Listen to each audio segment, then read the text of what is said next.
வணக்கம், welcome to Subha kitchen. இன்றைக்கு நான் உங்களுக்கு நல்ல டேஸ்டான விளமீன் கறி ஒன்று செய்து காட்டப்போகிறேன். அதுக்கு தேவையானது நான் அதில் 4 மீன் எடுத்து இந்த மாதிரி க்ளீன் பண்ணி வெட்டி வச்சுருக்கிறேன். வெங்காயம், பச்சை மிளகாய், உள்ளி, சின்ன சீரகம் சேர்த்து இடித்து எடுத்து வச்சுருக்கிறேன். இது பார்த்திங்கன்னா கருவேப்பமிலை, கொத்தமல்லியில் புளி கரைச்சி எடுத்து வச்சுருக்கிறேன். தக்காளி பழம், அதோட முழு மிளகாய் எடுத்து வச்சுருக்கிறேன். மஞ்சத்தூள், பெருஞ்சீரகம், வெந்தயம், கறித்தூள், தேவைக்கேற்ற அளவு உப்பு.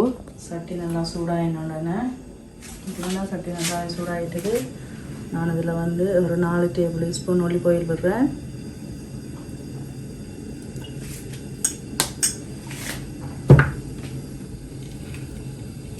ஓகே, இப்போ என்ன சூடாகிட்டுது. இதில் நான் ஒரு 10 மிளகு முழு மிளகு போடுறேன். முழு மிளகு போடும்போது காரணம் டப்பாண்டு வடித்து பறக்கும். இப்போ இதில் ஒரு காக்கரண்டி கடுகு போட போகிறேன். கடுகு நல்லா வடித்து இதோன்னா 1/2 டீஸ்பூன் பெருஞ்சீரகம், 1 டீஸ்பூன் வெந்தயம், நல்லா அதெல்லாம் வடிக்கிறம்போது இதில்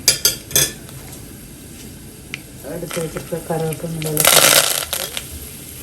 இடித்து வச்சுருக்கிற சின்ன சீரகம், உள்ளியை மண்ணில் போட்டு அந்த மாதிரி நல்லா உள்ளி வாசம் நல்லாவே போடணும். போயிட்டு நல்லா பொரிஞ்சு எடுக்கணும். இப்போ பார்த்திங்கன்னா அந்த உள்ளி இந்த வாசம் போய்க்குது. இதில் நான் வெட்டி வைக்கிற வெங்காயத்தை போடுவேன்.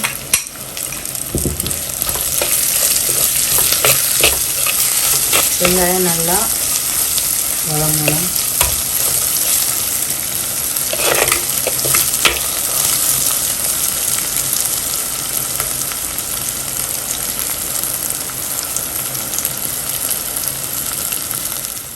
வெங்காயம் பார்த்தீங்கன்னா ஒரு அரைவாசிக்கு நல்லா வதங்கிக்குது. இந்த டைமில் நான் எடுத்து வச்சுருக்க பச்சை மிளகாயில் அரைவாசியை சேர்க்க போகிறேன். சேர்த்து அதையும் இந்த வெங்காயம், பச்சை மிளகாய், உள்ளி, சின்ன சீரகம் இதோடு சேர்த்து நல்லா வதக்கணும். சின்ன சீரகம் போட்டிங்கன்னா அந்த கறி நல்ல வாசமாக இருக்கும், டேஸ்ட்டாகவும் இருக்கும். உள்ளியோடு சேர்த்து சின்ன சீரகம் போட்டு பிடிச்சி போட்டிங்கன்னா நல்ல டேஸ்ட்டாக இருக்கும். பார்த்தீங்கன்னா நல்லா வெங்காயம், உள்ளி எல்லாம் நல்லா புரிஞ்சிக்குது. இந்த டைமில் ஒரு காக்கரண்டி மஞ்சள் தூள் சேர்க்க போகிறேன்.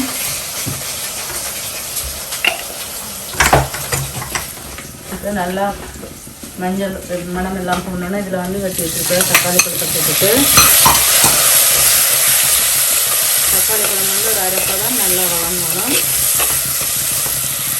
ஓகே, இப்போ தக்காளி அரைப்பழம் நல்லா வதங்கிக்குது. இப்போ இந்த டைமில் நாங்கள் கறித்தூள் சேர்க்க போகிறேன். நான் 4 விளமீன் எடுத்து வச்சுருக்கிறேன். 1 கிலோ வரும். அதுக்கு நான் 2.5 ஸ்பூன் கறித்தூள் சேர்க்க போகிறேன். நீங்கள் உங்களுக்கு குறைவெண்டா குறைக்கலாம், கூடவெண்டா கூட்டலாம். உங்களோட கேட்ட அளவு. இப்போ தூள் இந்த மாதிரி கொஞ்சம் நல்லா கலர் மாறிட்டு வரும்போது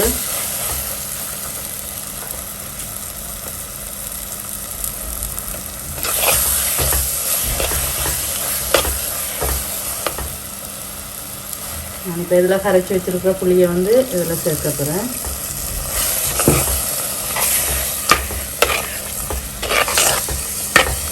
சேர்த்துட்டு புளி ஒரு கொதிக்க நல்லா ஒரு கொதிக்க விடுங்க. அது பிறகு தேவையான அளவு தண்ணி சேர்க்கலாம்.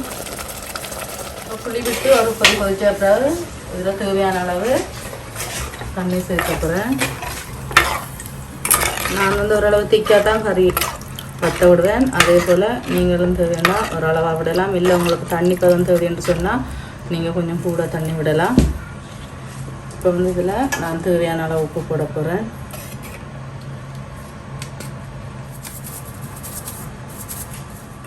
இதில் இப்போ தேவையான அளவு உப்பும் போட்டு அப்படியே எல்லாம் புரட்டி விடுங்க. ஒரு கொதிச்ச அப்புறம் தான் மீன் போடணும்.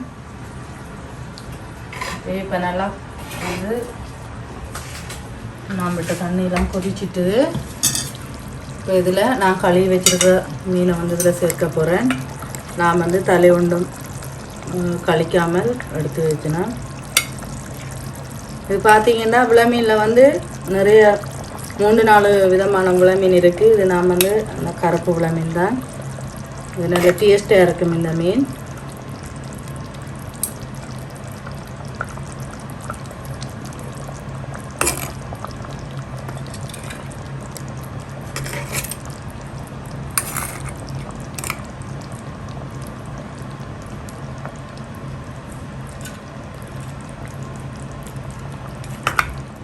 இதை வந்து ஒரு 7-8 நிமிஷம் இந்த மாதிரி மூடி விடுங்க கொதிக்க. நல்லா கொதித்து வந்து மீன் அவிக்கட்டும். ஓகே, இப்போ ஒரு 7 நிமிஷம் ஆகிட்டுது. நான் ஓப்பன் பண்ணி பார்க்க போகிறேன். நல்லாவே மீன் வந்து அவிக்கிட்டுது.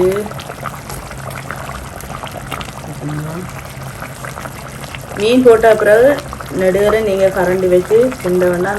மீன் வந்து உடைஞ்சிடும். லைட்டாக இந்த மாதிரி கிளறி விட்டீங்கன்னு சொன்னால் சரி. இப்போ இந்த டைமில் வந்து நான் மீதி பச்சை மிளகாயை வந்து போட போகிறேன் மேலே. அதே போல் மீதி கருவேப்பிலை கற்பூரக்கிட்ட போட்டிங்கன்னா இன்னும் வந்து வாசமாக இருக்கும்.